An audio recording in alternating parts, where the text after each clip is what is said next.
دادا میں شکیل احمد بات کر رہا ہوں۔ آپ مجھے نہیں جانتے مگر میں آپ کا بہت بڑا معتقد ہوں۔ آپ ہمیشہ سے میرے ہیرو رہے ہیں۔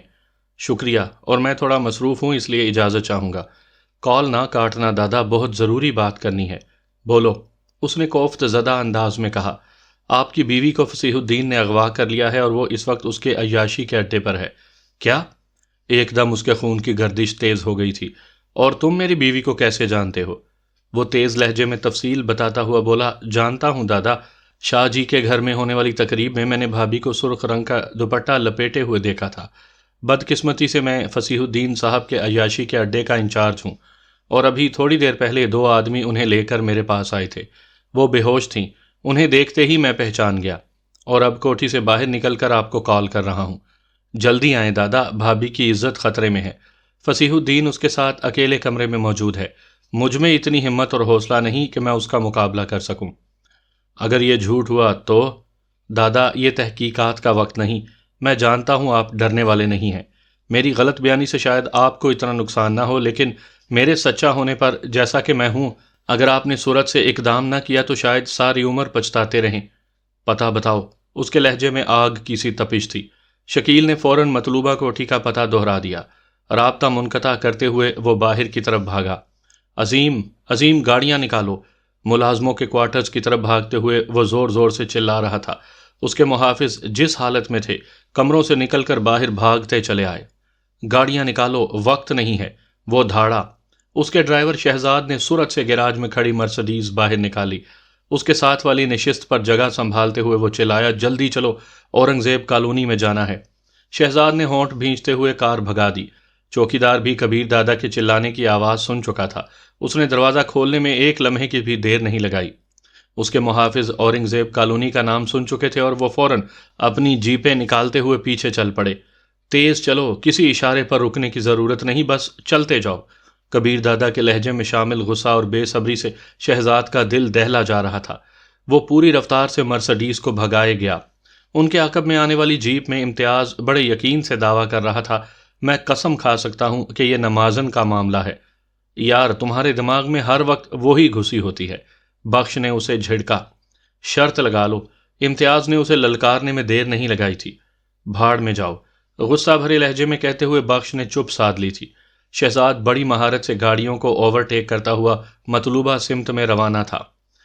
شہزاد تیز چلو، گہرے سانس لیتا ہوا کبیر دادا نہایت غصے اور بے چینی میں دکھائی دیتا تھا۔ اسے اتنا پریشان شہزاد نے پہلے کبھی نہیں دیکھا تھا۔ مسلسل 20 منٹ تیز رفتاری سے ڈرائیونگ کرتے ہوئے وہ اورنگزیب کالونی کی کشادہ سڑک پر مڑے۔ وہاں رش کم تھا۔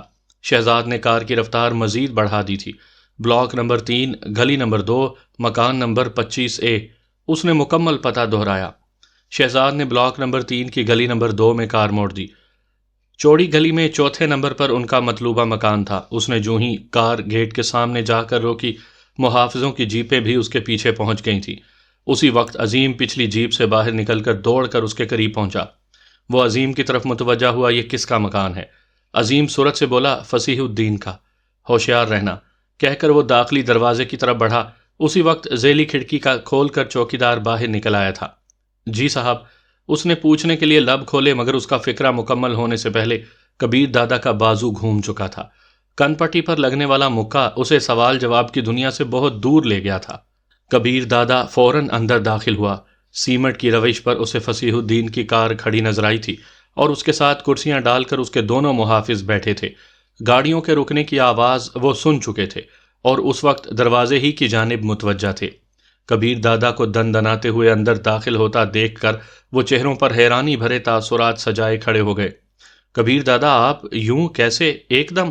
اس کے قریب پہنچنے پر ایک محافظ نے سوال کرنا چاہا مگر کبیر دادا کے پاس اس وقت سوال جواب اور وضاحتوں کا وقت بالکل بھی نہیں تھا۔ وہ ایک دم اچھلا اور ایک محافظ کی ٹھوڑی پر اس کا دایاں مکہ اور دوسرے کی پسلیوں میں اس کا گھٹنا زوردار انداز میں لگا۔ وہ دونوں اوغ اور ہائے کی مختلف آوازیں نکالتے ہوئے ڈھیر ہو گئے۔ وہ ان کا انجام دیکھنے کے لیے رکا نہیں تھا۔ امتیاز اور بخش اس کے پیچھے پیچھے چلتے آ رہے تھے۔ اندرونی عمارت میں داخل ہوتے ہی وہ ڈرائنگ روم سے گزر کر آگے بڑھا۔ شاید مطلوبہ کمرہ ڈھونڈنے میں اسے تھوڑی دیر لگ جاتی مگر اچانک ہی ایک کمرے کے اندر سے، خدا کے لیے چھوڑ دو، مجھے جانے دو، معافی دے دو کی آواز ابھری۔ تناوش کی آواز وہ کیسے نہ پہچانتا؟ اس کی نس نس میں بجلیاں بھر گئی تھیں۔ وہ دوڑتا ہوا دروازے کی طرف بڑھا۔ اسی وقت اس کے کانوں میں تناوش کی چیخ گونجی اور دروازے کو پاؤں کی ٹھوکر سے کھولتا ہوا وہ اندر گھس گیا۔ اندر کے منظر نے اس کے غصے کو کئی گنا بڑھا دیا تھا۔ فصیح الدین چیختی چلاتی تناوش کو کھینچ کر گلے سے لگانے کی کوشش کر رہا تھا۔ تناوش اس وقت ناکافی لباس میں تھی۔ دروازہ کھلنے کی آواز پر فصیح الدین اس طرف متوجہ ہوا۔ کبیر دادا کو دیکھتے ہی اس نے تناوش کو چھوڑ دیا تھا۔ اندرونی منظر پر نگاہ ڈالتے ہی امتیاز پارٹی دروازہ بند کر کے باہر رک گئے تھے۔ وہ جانتے تھے کہ فصیح الدین جیسے 3-4 پر بھی کبیر دادا بھاری تھا، اور کبیر دادا کی بیوی کو ناکافی لباس میں دیکھ کر ان کا اندر داخل ہونا لازماً معیوب تھا۔ کبیر دادا، تم اپنی موت کیوں نہیں کہتے؟ اس کے لہجے میں شامل تپش نے فصیح الدین کو لرزا دیا تھا۔ کیا ہوا اور یہ کیا بدتمیزی ہے؟ ابھی تک اس کی سمجھ میں کبیر دادا کی آمد نہیں آئی تھی۔ تم نے بہت بری موت کا انتخاب کر لیا ہے فصیح الدین۔ دانت پیستے ہوئے کبیر دادا کا بازو گھوما۔ زوردار تھپڑ نے فصیح الدین کو 2 گز دور فرش پر اچھال دیا تھا۔ تڑپ کر اٹھتے ہوئے اس نے کبیر دادا پر حملہ کیا۔ آخر اپنی عرفیت فاسی ہتھ چھٹ کا ثبوت تو اس نے دینا تھا، اور یہ کوشش اسے مہنگی پڑی تھی۔ اپنے سر کو چند انچ حرکت دے کر کبیر دادا نے اس کا وار ہوا میں اڑایا، اور اس سے پہلے کہ وہ اپنا ہاتھ پیچھے کھینچ پاتا، اس کی کلائی پر گرفت جماتے ہوئے کبیر دادا نے اسے کھینچ کر دیوار پر دے مارا۔ اپنے دونوں ہاتھ سامنے ٹیک کر فاسی نے اپنا سر دیوار سے لگنے سے بچایا، مگر اس سے پہلے کہ وہ پیچھے مڑ پاتا، کبیر دادا کی زوردار ٹھوکر اس کے کاندھوں کے بیچ میں لگی۔ اس مرتبہ وہ اپنا سر دیوار سے لگنے سے نہیں بچا سکا تھا۔ اس کے ماتھے سے بے اختیار خون بہنے لگا۔ دھاڑ مارتے ہوئے وہ پیچھے مڑا اور ایک بار پھر کبیر دادا کو چوٹ پہنچانے کی کوشش کی، مگر کبیر دادا اس وقت چھلاوا بنا ہوا تھا۔ اپنی جان حیات کی بے حرمتی اس سے کہاں ہضم ہو سکتی تھی؟ فاسی کے حملے کو ناکام بناتے ہوئے کبیر دادا نے اس کا بازو پکڑ کر اپنی جانب کھینچا، اور بازو کے سیدھا ہوتے ہی اس کی ہتھیلی کا اندرونی حصہ زوردار انداز میں فاسی کے کوہنی کے جوڑ سے ٹکرایا۔ کٹاک کی آواز کے ساتھ فاسی کے منہ سے زوردار چیخ برآمد ہوئی۔ اس کا بازو کوہنی کے جوڑ سے ٹوٹ گیا تھا۔ اس کی چیخ سے بے پرواہ کبیر دادا نے اس کے دوسرے بازو کو پکڑ کر مروڑا۔ وہ بے اختیار الٹا گھوم گیا تھا۔ اس کی پیٹھ پر دائیں لات ٹیکتے ہوئے کبیر دادا نے اس کے بازو کو پیچھے کھینچا۔ اس مرتبہ فاسی ہاتھ چھٹ کے منہ سے پہلے سے بھی زوردار چیخ نکلی تھی۔ اس کے دوسرے بازو کا جوڑ کندھے سے نکل گیا تھا۔ اس کا جسم درد اور تکلیف کی شدت سے مسلسل کانپ رہا تھا۔ کبیر دادا اس کی اذیت سے بے پرواہ اپنے کام میں لگا ہوا تھا۔ اس کے کانوں میں تو بس اپنی تناوش کی چیخ اور گڑ گڑانا ہی گونج رہا تھا۔ فاسی کو گردن سے پکڑ کر اس نے ایک ہی ہاتھ سے اوپر اٹھا لیا۔ اس کے دونوں بازو بے ہنگم انداز میں دائیں بائیں لٹک رہے تھے۔ کبیر، تو تم نے اچھا نہیں کیا، فاسی کے ہونٹوں سے خرخراتی آواز نکلی۔ جانتے ہو تم نے کس کو چھونے کی کوشش کی ہے؟ کبیر دادا کی عزت کو۔ فصیح الدین، تمہیں جینے کا حق تو اسی وقت ہو چکے تھے جب تم نے میری بیوی کے بارے میں غلط سوچا تھا، لیکن تمہاری اتنی جرت کہ اسے اس حال تک لے آئے، اسے بے لباس کر دیا۔ یہ کہتے ہی کبیر دادا نے دوسرے ہاتھ کی 2 انگلیاں سیدھی کر کے اکڑاتے ہوئے ایک دم فصیح الدین کی آنکھوں میں گھسیڑ دیں۔ اس کے منہ سے خرخراتی ہوئی چیخ برآمد ہوئی، اور کبیر دادا نے اس کے گلے پر دباؤ بڑھا دیا۔ اس کے پاؤں زور زور سے ہلنے لگے تھے، اور پھر وہ ساکت ہو گیا۔ چند لمحے پہلے ایک بے بس حوا زادی کی چیخوں اور آہوزاری سے لذت کشید کر دینے والا عبرتناک انجام سے 2-4 ہو گیا تھا۔ اس کا سانس نکلتے ہی کبیر دادا نے اسے گھما کر بیت الخلاء کے دروازے کی طرف اچھالا۔ وہ دروازہ کھولتا ہوا آدھا بیت الخلاء کے اندر اور آدھا باہر پڑا رہ گیا۔ اس کے مرتے ہی کبیر دادا کے چہرے کے عضلات اعتدال پذیر ہونے لگے۔ اس نے سر گھما کر دیکھا، تناوش کپڑے پہن چکی تھی۔ کبیر دادا کو دیکھتے ہی ہر خوف اور ڈر اس کے دل سے رخصت ہو گیا تھا۔ اللہ پاک نے اس کی دعاؤں کو شرف قبولیت بخش دیا تھا۔ کاش میں نے آپ کی آمد کے ساتھ آپ کے ساتھ کی دعا بھی مانگ لی ہوتی۔ تناوش کے دل میں حسرت جاگی۔ کبیر دادا کو اپنی جانب متوجہ دیکھ کر اس نے سر جھکا لیا تھا۔ کبیر دادا کی سمجھ میں نہیں آ رہا تھا کہ اس سے کیا بات کرے، بس اس کے اندر ایک شکوہ کرتی سوچ ابل رہی تھی۔ دیکھ لیا مجھ سے دور جانے کا انجام، اکیلی لڑکی کے ساتھ یہ درندے ایسا سلوک کرتے ہیں، میرے لیے نہیں تو اپنی حفاظت کے لیے تو تم میرے ساتھ رہ سکتی تھی۔ دوسری جانب تناوش کے دل میں شور برپا تھا۔ دیکھ لیا خود سے دور کرنے کا انجام، کیسے بے عزت اور خوار ہو رہی ہوں۔ ایک ظالم نے کتنا رلایا اور ستایا ہے، اگر اپنی ملازمہ بن کر ہی رکھ لیتے تو کوئی اپنا گندا ہاتھ تو میری جانب نہ بڑھاتا۔ چلو، وہ مختصراً کہتا ہوا باہر کی جانب مڑ گیا۔ اس کے سامنے آتے ہی وہ خود کو بے بس سا محسوس کر رہا تھا۔ اس کا ارادہ ایک دم اپنی ساس سے بات کرنے کا ہو گیا تھا۔ شاید وہ جہاں دیدہ عورت تناوش کی مشکلات کو سمجھتے ہوئے اسے کبیر دادا کے ساتھ جانے پر مجبور کر دیتی۔ تناوش سر پر دوپٹہ ٹھیک کرتے ہوئے اس کے پیچھے چل پڑی۔ رہ رہ کر اس کے ہونٹ کبیر دادا سے بات کرنے کے لیے لرزتے، مگر پھر وہ رک جاتی۔ کیا معلوم وہ اسے جھڑک دیتا یا دھتکارتے ہوئے دفع ہو جانے کا کہتا۔ ایک دفعہ وہ پاشا کی زبانی دھتکارے جانے کی اذیت سہ چکی تھی، اب وہی باتیں کبیر دادا کی زبانی سن کر یقیناً وہ اپنے آنسو نہ روک پاتی۔ مگر اس کا یہ مطلب بھی نہیں تھا کہ وہ اس سے بات نہیں کرنے والی تھی۔ دوسرے شہر جانے سے پہلے وہ ایک بار ضرور اس سے ملنے کا ارادہ کر چکی تھی۔ امتیاز اور بخش باہر دروازے ہی پر کھڑے تھے، جبکہ باقر اور رخسار فصیح الدین کے بے ہوش پڑے محافظوں کے ساتھ کھڑے تھے۔ عظیم وہاں موجود ملازمہ سے کچھ پوچھ گچھ کر رہا تھا۔ کبیر دادا کو باہر نکلتے دیکھ کر وہ ملازمہ کو چھوڑ کر جلدی سے کبیر دادا کے پیچھے چل پڑا۔ ان کا کیا کرنا ہے دادا؟ باقر نے فصیح الدین کے محافظوں کی جانب اشارہ کیا۔ چھوڑ دو۔ کبیر دادا رکے بغیر آگے بڑھ گیا۔ ڈرائیوروں نے گاڑیاں موڑ کر کھڑی کی ہوئی تھیں۔ عظیم نے آگے بڑھ کر عقب نشست کا دروازہ کھول دیا۔ کبیر دادا وہاں بیٹھے بغیر دوسری جانب گھوم گیا۔ یقیناً اس نے تناوش کے لیے خالی دروازہ چھوڑا تھا۔ تناوش خاموشی سے اندر گھس کر سر جھکا کر بیٹھ گئی۔ کبیر دادا کے بیٹھتے ہی عظیم ڈرائیور کے ساتھ بیٹھا اور شہزاد نے کار آگے بڑھا دی۔ دیکھ لیا کیا کہا تھا؟ امتیاز اپنے اندازے کی درستی پر بخش کو مخاطب تھا۔ یار، پتہ نہیں تمہیں کیسے اندازہ ہو جاتا ہے، بخش نے کھسیانے والے انداز میں کہا۔ امتیاز فلسفیانہ لہجے میں بولا، جگر، کبیر دادا اتنا پریشان اور بدحواس اس سے پہلے میں نے کبھی نہیں دیکھا، اور انسان کی ایسی حالت تب ہی ہوتی ہے جب اس کی عزت پر بنی ہو۔ ویسے یہ نمازن ہر وقت کسی نہ کسی کے ہاتھوں پھنسی رہتی ہے۔ بخش بھی امتیاز کی تقلید میں تناوش کو نمازن کہنے لگا تھا۔ یہ بھی تو دیکھو کہ اسے جس نے بھی میلے ہاتھ سے چھونے کی کوشش کی وہ عبرتناک انجام سے دو چار ہوا ہے۔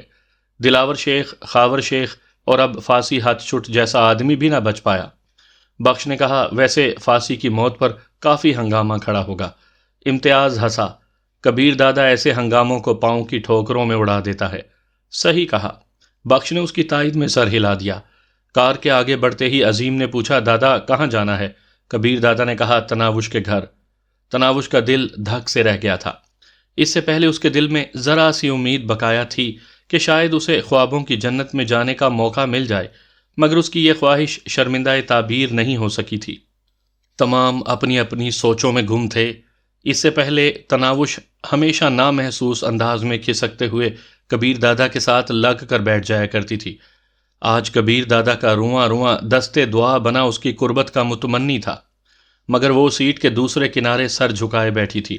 اس کے وجود سے اٹھتی ہوئی بھینی بھینی خوشبو کبیر دادا کے دل کی حسرتوں کو بڑھا رہی تھی۔ تناوش کے گھر تک وہ خاموش بیٹھے تھے۔ وہ کوشش کے باوجود اسے کوئی بات نہیں کر سکا تھا، اور نہ وہ چاہتے ہوئے اپنے دل کا حال بیان کر سکی تھی۔ تناوش کے گھر کے سامنے کار رکتے ہی وہ نیچے اترتے ہوئے بولا، تم لوگ یہیں انتظار کرو۔ اس کی دیکھا دیکھی تناوش بھی نیچے اتر گئی تھی۔ دروازے کے پٹ میں جھری دیکھتے ہوئے وہ دستک دینے کا ارادہ ترک کر کے دروازے کو دھکیلتا ہوا اندر گھس گیا۔ تناوش بھی اس کے پیچھے اندر داخل ہو گئی، مگر اسے کبیر دادا کے اپنے گھر میں داخل ہونے کی حیرانی ضرور ہو رہی تھی۔ شاید امی جان کو میری شکایت کرنے جا رہا ہو، اس نے سوچا، مگر اس کے ساتھ ہی اسے خیال آیا کہ آخر کیا شکایت کرے گا؟ میں کوئی اپنی مرضی سے تو وہاں نہیں گئی تھی، وہ مجھے اغوا کر کے لے گئے تھے، اس میں میرا تو کوئی قصور نہیں۔ ذہن کے گھوڑے دوڑاتے وہ اس کے پیچھے چلتی رہی۔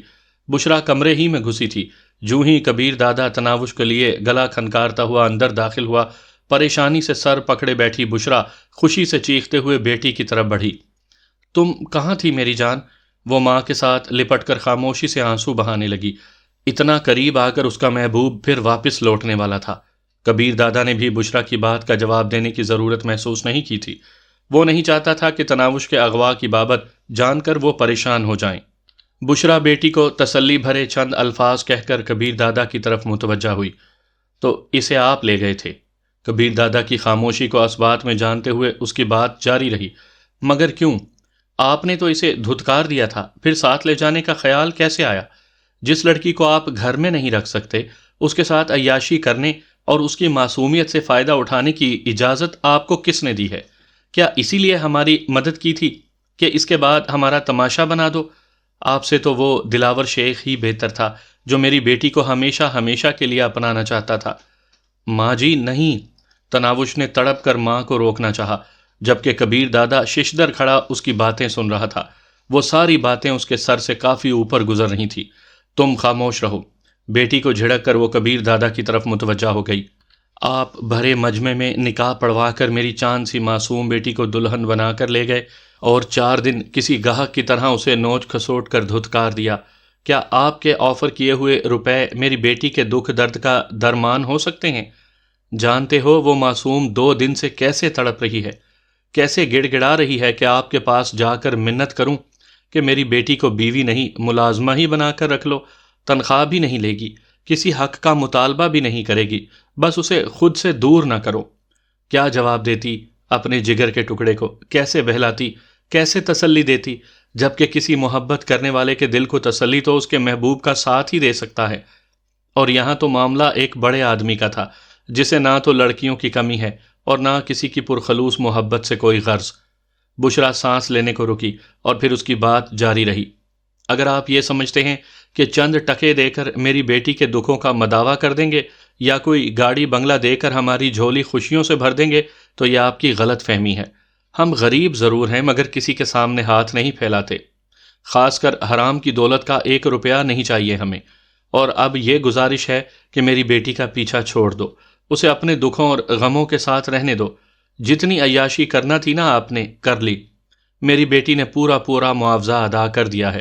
امید ہے میری درخواست کو شرف قبولیت بخشتے ہوئے آئندہ آپ یہاں نظر نہیں آئیں گے۔ امی جان، تناوش دکھ بھرے لہجے میں چیخ پڑی تھی، بکواس بند کرو ورنہ اپنے ہاتھوں سے تمہارا گلا گھونٹ دوں گی۔ بشرا کو سخت غصہ آیا ہوا تھا۔ یہ بے حیائی اور بے غیرتی نہیں تو کیا ہے؟ 2 دن پہلے گھر سے نکالا، آج دل چاہا تو پھر اٹھا کر لے گیا اور چند گھنٹوں بعد دوبارہ واپس چھوڑنے آ گیا۔ کیا طوائف ہو تم یا اتنی بغیرت ہو گئی ہو کہ جسے اپنی عزت، حیا اور شرم کا کوئی پاس نہیں؟ مجھے بات کرنے کی اجازت ہے خالہ؟ بشرا کے ہونٹوں کی حرکت رکتے ہی اس نے دھیمے لہجے میں پوچھا۔ آپ کو بات کرنے سے کون روک سکتا ہے صاحب جی؟ باقی آپ نے جو فلسفہ بیان کرنا ہے وہ مجھے پہلے سے معلوم ہے۔ ہر زور آور کا آخری فیصلہ یہی ہوتا ہے کہ مستند ہے اس کا فرمایا ہوا۔ خالہ جان، آپ مجھے الزام دیے جائیں گی یا اپنی بیٹی سے کچھ پوچھنے کی زحمت بھی کریں گی؟ آپ کو حرام کا 1 روپیہ نہیں چاہیے اور آپ کی بیٹی میری تجوری سے کروڑوں روپے نکال کے لائی ہوئی ہے۔ آپ کو میری ملازمہ بن کر رہنے کا کہنے والی خود کوٹھی اور کار ملنے کی خوشی میں مجھے ٹھوکر مار کر آئی ہے۔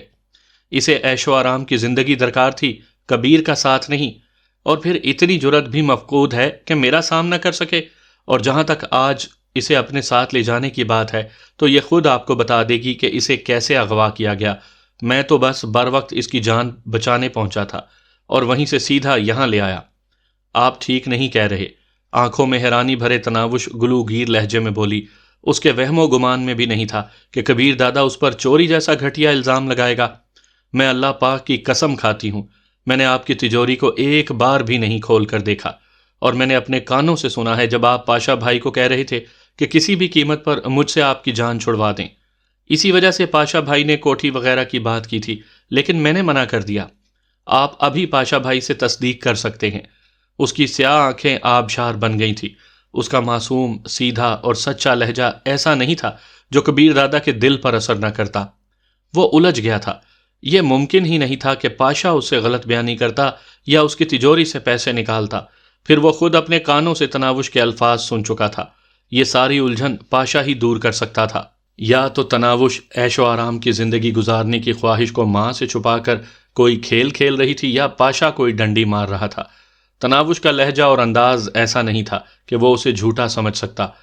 پاشا سے اصل بات معلوم کرنے کی خواہش میں وہ تناوش کی بات کا جواب دیے بغیر ایک جھٹکے سے پیچھے مڑا اور لمبے لمبے ڈگ بھرتا ہوا وہاں سے نکل گیا۔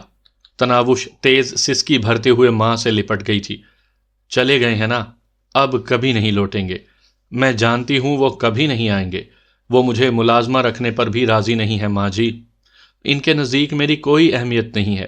وہ تو بس اپنی انا اور اپنی زبان کی پاسداری میں میری عزت بچانے آئے تھے، کیونکہ مجھے کسی دوسرے کے ہاتھوں نقصان پہنچنے پر ان کی ناک کٹ جاتی، اور وہ اپنی اونچی ناک بچانے کے لیے مجھ پر احسان کرنے چلے آئے۔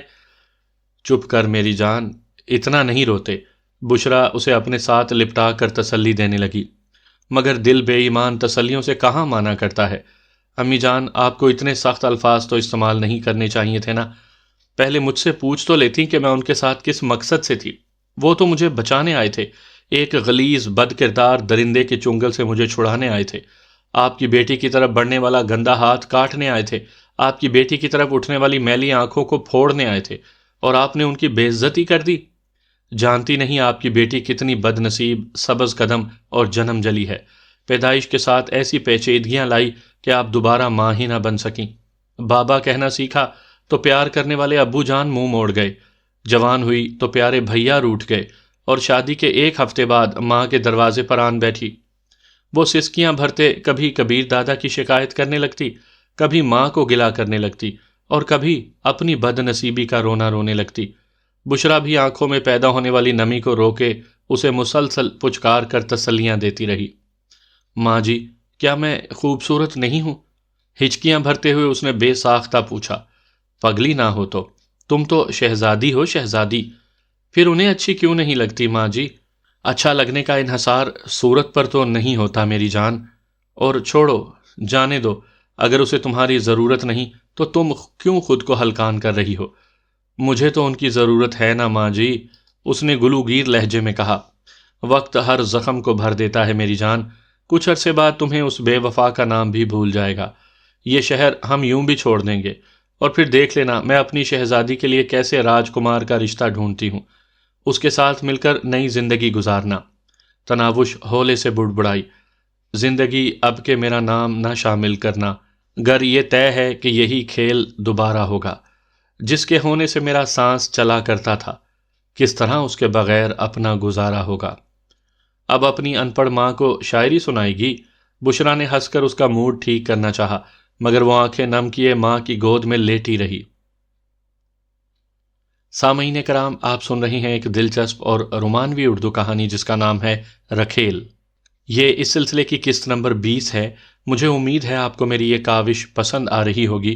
آپ نے اگر ابھی تک میرا چینل کہانی گھر سبسکرائب نہیں کیا تو ابھی میرے چینل کو سبسکرائب کر کے بیل نوٹیفیکیشن آن کر لیجئے، تاکہ آنے والی ہر نئی کہانی کی اطلاع بر وقت آپ تک پہنچ سکے۔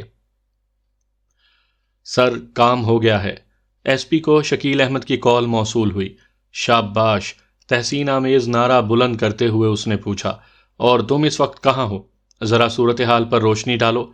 شکیل تفصیل بتاتا ہوا بولا، وہیں کوٹھی میں موجود ہوں۔ جوں ہی کبیر دادا اپنا کام ختم کر کے چلا گیا، میں فوراً اندر گھس گیا۔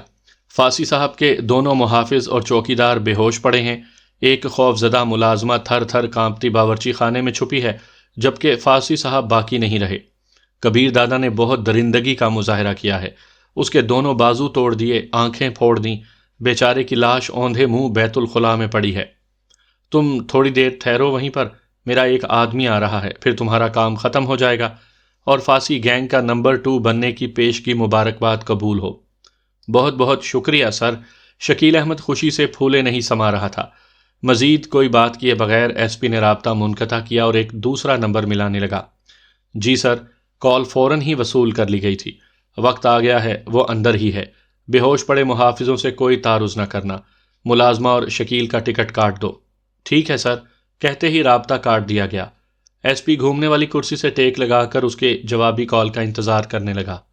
10 منٹ بعد ہی اسے اطلاع مل گئی تھی، کام ہو گیا ہے۔ مختصر الفاظ میں کہتے ہی کال کٹ گئی تھی۔ واہ، بہت خوب، نعرہ بلند کرتے ہوئے وہ اخلاق حسین کا نمبر ملانے لگا۔ جی جناب۔ اسے اخلاق حسین کی آواز کے ساتھ لوگوں کا شور بھی سنائی دے رہا تھا۔ ایس پی خوشی سے چہکا، بیچارہ فاسی اب اس دنیا میں نہیں رہا۔ او نو، بہت افسوس ہوا یہ سن کر۔ کیسے ہوا یہ سب؟ اس نے دائیں بائیں بیٹھے آدمیوں کو سنانے کی غرض سے جان بوجھ کر ایسے فکرے ادا کیے تھے۔ سارے ثبوت ختم کر دیے ہیں۔ فاسی کے دونوں محافظوں کو کبیر دادا بے ہوش چھوڑ کر گیا ہے۔ لازماً دونوں نے اس کی شکل دیکھی ہوگی، وہی بتائیں گے کہ یہ کام کس کا ہے۔ تم بس اہم آدمیوں کو لے کر موقع پر پہنچو۔ ٹھیک ہے، کہہ کر اخلاق حسین نے کال کاٹ دی۔ اس کے ساتھ ہی وہ دونوں ہاتھوں سے سر تھام کر بیٹھ گیا۔ نوشاد اور نقیب اللہ جان اس کے دائیں بائیں بیٹھے تھے۔ کیا ہوا شاہ جی؟ نوشاد آفریدی نے انجان بنتے ہوئے پوچھا۔ بہت برا ہوا یار، ایس پی ضمیر حسین صاحب بتا رہے ہیں فصیح الدین کو ان کی اورنگزیب کالونی والی کوٹھی میں کسی نے بے دردی سے قتل کر دیا ہے، ہمیں وہاں جانا ہے، چلیں؟ نوشاد آفریدی فوراً کھڑا ہو گیا۔ چند منٹ کے بعد سرگوشی میں یہ بات تمام گینگ کے بڑوں تک پہنچ گئی تھی۔ تقریب کو عورتوں کے حوالے کر کے وہ اپنی اپنی کار میں مطلوبہ سمت کو روانہ ہو گئے۔ پولیس وہاں پہلے سے پہنچی ہوئی تھی۔ فصیح الدین کے دونوں محافظ اور چوکیدار پولیس کی حراست میں تھے۔ ایس پی بذات خود وہاں موجود تھا۔ اس نے تمام کو پہلے تو فصیح الدین کی مسخ شدہ لاش دکھائی اور پھر ایک علیحدہ کمرے میں لے جا کر بولا، نہایت افسوس سے کہنا پڑ رہا ہے کہ یہ کام کبیر دادا کا ہے۔ فصیح الدین کے دونوں محافظ ہمیں بے ہوشی میں پڑے ملے، انہی سے پتہ چلا کہ کبیر دادا اپنے محافظوں کے ہمراہ وہاں آیا تھا۔ دونوں محافظوں کو بھی کبیر دادا ہی نے بے ہوش کیا۔ یہ کیسے ہو سکتا ہے؟ پاشا نے نفی میں سر ہلایا۔ کبیر دادا کسی پر چھپ کر وار نہیں کرتے۔ پاشا ٹھیک کہہ رہا ہے، مجھے بھی یہ کوئی سازش لگتی ہے۔ کاشف راجپوت نے فوراً اس کی تائید کی تھی۔ کیا بچگانہ باتیں کر رہے ہو یار؟ ایس پی نے منہ بنایا۔ دونوں محافظوں کی اتنی جرت کہ بغیر کسی خوف کے کبیر دادا کا نام بک دیں؟ ایک منٹ، میں دادا سے بات کرتا ہوں۔ پاشا موبائل فون نکال کر کبیر دادا کا نمبر ملانے لگا۔ فوراً میرے پاس پہنچو۔ کال وصول کرتے ہی کبیر دادا بغیر رسمی کلمات کی ادائیگی کے بولا، ٹھیک ہے دادا، آ رہا ہوں، لیکن ایک بری خبر ہے، فصیح الدین کو کسی نے قتل کر دیا ہے۔ میں نے کیا ہے، تم یہاں پہنچو، بہت ضروری بات ہے۔ ٹھیک ہے دادا، میں آ رہا ہوں۔ پاشا فون جیب میں ڈالتا ہوا ایس پی کی جانب متوجہ ہوا۔ دونوں محافظ ٹھیک کہہ رہے ہیں، آپ انہیں پولیس کے پاس نہ جانے دیں۔ ایس پی کے ہونٹوں پر معنی خیز مسکراہٹ ابھری۔ پاشا صاحب، آپ کے کہنے سے پہلے ہی میں دونوں محافظوں کو محفوظ مقام پر منتقل کر چکا ہوں۔ میں دادا کے پاس جا رہا ہوں اور میرا خیال ہے کل کے دن بیٹھک رکھ لیں۔ پاشا مشورہ چاہنے کے انداز میں شہاب قصوری کی طرف متوجہ ہوا اور شہاب قصوری کے سر ہلانے پر وہ باہر نکل گیا۔ شہاب قصوری کہنے لگا، تقریباً تمام ہی یہاں موجود ہیں، کل 1 بجے اس مسئلے پر بات چیت ہوگی۔ فصیح الدین کی جگہ تیمور علی آ جائے گا، نوشاد آفریدی نے مشورہ چاہا۔ وہ فصیح الدین کا نمبر 2 تھا۔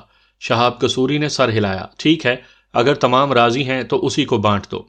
اخلاق حسین نے لقمہ دیا، یہ ضروری بھی ہے، ورنہ تو باقی کے تمام سربراہ اس کے گینگ پر قبضہ کرنا چاہیں گے اور خطرہ ہے کہ اسے جھگڑا جڑ پکڑ جائے گا۔ میں اسے سمجھا دیتا ہوں۔ ایس پی کمرے سے نکل کر اس طرف چل دیا جہاں تیمور علی موجود تھا۔ ایس پی کے علاوہ کسی کو بھی یہ معلوم نہیں تھا کہ اس تمام منصوبے میں تیمور علی پیش رہا تھا۔ اس کا مطمع نظر گینگ کی سربراہی کا حصول تھا اور اب ایس پی اسے یہی خوشخبری سنانے جا رہا تھا۔ اس بارے تو ایس پی نے نوشاد آفریدی اور اخلاق حسین کو بھی بے خبر رکھا تھا۔ کبیر دادا کو بے چینی کے عالم میں ڈرائنگ روم کے اندر ٹہلتے دیکھ کر پاشا نے سمجھا شاید وہ فصیح الدین کے قتل کی وجہ سے پریشان ہے۔ کیا ہوا تھا؟ اس نے اندر داخل ہوتے ہی پوچھا۔ اسے دیکھتے ہی کبیر دادا کے قدم رک گئے تھے۔ تجوری سے رقم کس نے نکالی تھی؟ اس نے پاشا کے سر پر بم پھوڑا۔ یقیناً پھانسی ہاتھ چھٹنے تو نہیں نکالی ہوگی۔ پاشا اطمینان بھرے انداز میں صوفے پر بیٹھ گیا۔ کھڑے ہو کر بات کرو۔ کبیر دادا کے لہجے میں کوئی ایسی بات ضرور تھی کہ پاشا کا دل ناخوشگوار انداز میں دھڑکنے لگا تھا۔ جی، وہ ہونٹ بھینچتے ہوئے کھڑا ہو گیا۔ تجوری سے پیسے کس نے نکالے تھے؟ کبیر دادا نے سوال دہرایا۔ اس بارے ہم پہلے بات تو کر چکے ہیں، میں سچ سننا چاہتا ہوں۔ کبیر دادا کی آنکھوں سے چھلکتی سرخی نے پاشا کو احساس دلا دیا کہ اسے کچھ نہ کچھ سنگن ضرور تھی۔ تمام رقم اوپر میری الماری میں پڑی ہے، اس نے سچ اگل دیا۔ کیا تناوش نے طلاق کا مطالبہ کیا تھا اور کوٹھی کار وغیرہ کے حصول کی خواہش ظاہر کی تھی؟ کبیر دادا نے اگلا سوال پوچھا۔ پاشا کو معلوم ہو گیا کہ تمام بات کھل گئی ہے۔ یقیناً اسے تناوش ہی نے ساری بات بتائی تھی۔ نہیں، وہ آپ کو چھوڑ کر نہیں جانا چاہتی تھی، یہ سارا میرا ہی منصوبہ تھا۔ مجھے اس کا آپ کے قریب رہنا پسند نہیں تھا، آپ بھی اس سے جان چھڑانا چاہتے تھے، مجبوراً مجھے یہ ڈرامہ ترتیب دینا پڑا۔ پاشا نے لولے لنگڑے دلائل کا سہارا لینے کے بجائے حقیقت بیان کر دی۔ یاد ہے میں نے کیا کہا تھا کہ اسے خراش نہیں آنی چاہیے؟ کبیر دادا کی آواز میں شامل غصہ اس کے لیے غیر متوقع تھا۔ ہاں، پاشا نے کچھ کہنے کے لیے لب کھولنے چاہے، مگر چہرے پر پڑنے والے تھپڑ نے اسے پوری بات نہیں کرنے دی تھی۔ گھٹیا انسان، اس کی حفاظت کس نے کرنا تھی؟ کبیر دادا کے اگلے تھپڑ نے اسے فرش پر اچھال دیا تھا۔ وہ قالین سے اٹھ کر باچھوں سے رستہ خون صاف کرنے لگا۔ تمہاری بے پرواہی اور گندے منصوبے کی وجہ سے اس غلیظ فاسی نے میری بیوی کو بے لباس کیا، اس کے پاکیزہ بدن کو چھوا، جس کے بال کبھی غیر مرد نے نہیں دیکھے۔ وہ کپڑوں کے بغیر اپنی عزت بچانے کی بھیک مانگ رہی تھی، اور یہ سب تمہاری وجہ سے ہوا ہے، تمہاری وجہ سے۔ کبیر دادا نے اس پر لاتوں اور گھونسوں کی بارش کر دی۔ پاشا نے ان ٹھوکروں سے بچنے کی کوشش نہیں کی تھی۔ وہ چپ چاپ زمین پر پڑا مار کھاتا رہا۔ فصیح الدین کی موت کا معمہ بھی حل ہو گیا تھا۔ اچانک راحت خالہ باورچی خانے سے نکل کر بھاگی۔ صاحب جی، خدا کے واسطے بس کریں، وہ مر جائے گا، بس کریں صاحب جی۔ وہ کبیر دادا کے قدموں سے لپٹ گئی۔ وہ گہرے گہرے سانس لیتا ہوا پیچھے ہٹا۔ راحت خالہ، اس بے غیرت کو کہو میرے گھر سے دفع ہو جائے، اور اس کے بعد میں اس کی منحوس صورت نہیں دیکھنا چاہتا۔ راحت خالہ روتے ہوئے بولی، ابھی چلا جاتا ہے صاحب جی، آپ کمرے میں جا کر آرام کریں۔ مگر کبیر دادا تیز قدموں سے باہر کی طرف چل پڑا۔ اس کے دل میں ہلچل مچی ہوئی تھی۔ تناوش نے بے وفائی نہیں کی تھی۔ اس نے نہ تو کبیر دادا کو جھوٹ بولا تھا اور نہ اسے دھوکہ دیا تھا۔ اسے دولت نہیں، کبیر دادا کا ساتھ درکار تھا۔ ایک دکھ دینے والی سوچ اس کے دماغ میں گونجی، جانے وہ کتنا روتی رہی ہوگی، کیسے مجھے آوازیں دیتی رہی ہوگی، کیسے کیسے صفائیاں پیش کرتی رہی ہوگی، اور میں اسے دھوکے باز سمجھ کر کوستا رہا۔ مرسڈیز میں بیٹھ کر وہ بیرونی دروازے کی طرف بڑھا۔ عظیم اس کے ساتھ جانے کے لیے بھاگا تھا، مگر وہ اسے ہاتھ سے واپس جانے کا اشارہ کر کے دروازے سے باہر نکل گیا۔ ڈرائنگ روم میں راحت خالہ چیختے ہوئے ملازموں کو بلا رہی تھی۔ عظیم اسی طرف بڑھ گیا۔ وہاں پاشا کو زخمی حالت میں بے ہوش پڑا دیکھ کر وہ حیران رہ گیا تھا۔ کیا ہوا؟ اس نے پریشان ہو کر پوچھا۔ سیڑھیوں سے گر گئے ہیں، اب انہیں کمرے میں لے جانا ہوگا۔ راحت خالہ نے اصل بات بتانا مناسب نہ سمجھا۔ عظیم بچہ نہیں تھا کہ اس کے جھوٹ سے بہل جاتا، مگر اس نے کریدنے کے بجائے ملازموں کو پاشا کو اٹھانے کا اشارہ کیا۔ تھوڑی دیر بعد انہوں نے پاشا کو اس کے کمرے میں منتقل کر دیا۔ راحت خالہ وہیں اس کی تیمارداری کرنے لگیں۔